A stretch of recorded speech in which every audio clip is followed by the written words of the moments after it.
আসে। কিশোরী মেয়ে কোন হাতে কাঠারি ধরেছিল?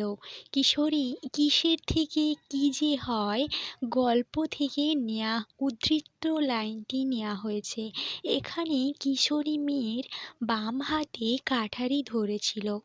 ভূত ৪ নম্বর কোশ্চেনে আছে নিচের প্রশ্নগুলির উত্তর দাও। ভূতের চেহারা কেমন ছিল? ভূতের চেহারা ছিল ড্যাবড়া ড্যাবড়া চোখ, থ্যাবড়া থ্যাবড়া নাক আর ফিনফিনে ফুরফুর। হাত নেই, পা নেই, ধরকাটা, নড়া, ছটকানো ভূত। ক্ষয় দাগের আছে কে কাকে ডান্ডা দিয়ে ধাঁই ধাঁই করে মারতে লাগলো? হিংসুটি পুতুলটাকে ডান্ডা দিয়ে ধাঁই ধাঁই করে মারতে লাগলো।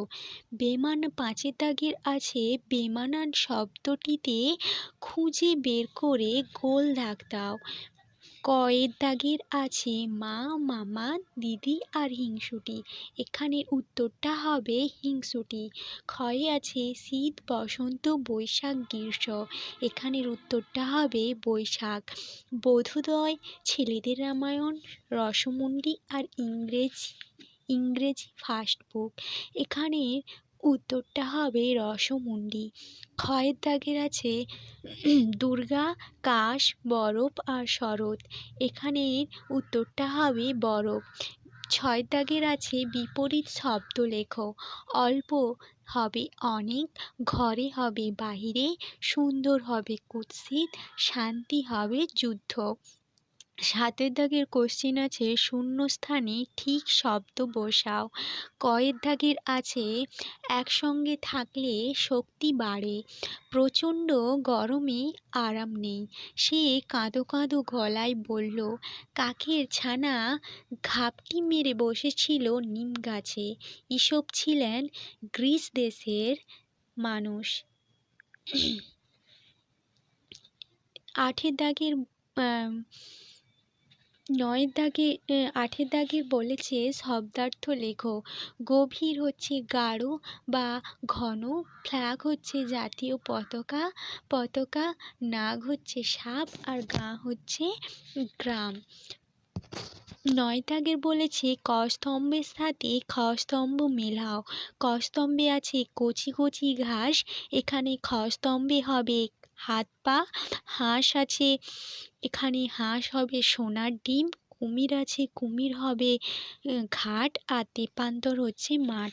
১০ নম্বর আছে এলোমেলো সব বর্ণগুলো সাজিয়ে শব্দ তৈরি করো।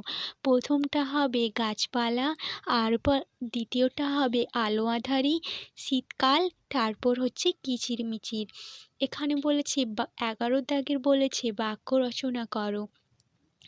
আরাম, গরমকালে ফ্যানের বাতাস খেলে আরাম লাগে। আশ্চর্য বলেছে আমি চিড়িয়াখানায় গিয়ে একটি আশ্চর্য পশু দেখলাম। ২ নম্বর বলেছে ক্রিয়ার কাল কয় প্রকার ও কি কি? ক্রিয়ার কাল ৩ প্রকার। ১ নম্বর হচ্ছে বর্তমান কাল, ২ নম্বর হচ্ছে অতীতকাল, ৩ নম্বর হচ্ছে ভবিষ্যৎকাল। ১৩ দাগের বলেছে একবচন ও বহুবচন লেখো। বই হচ্ছে একবচন ও বহুবচন লেখো। বই হচ্ছে একবচন, ছাত্রগণ হচ্ছে বহুবচন, তোমাদের হচ্ছে বহুবচন আর তুই হচ্ছে একবচন। ১৪ দাগের বলেছে এখানে যে কোনো একটি বিষয়ে কমপক্ষে ১০টি বাক্য লেখো।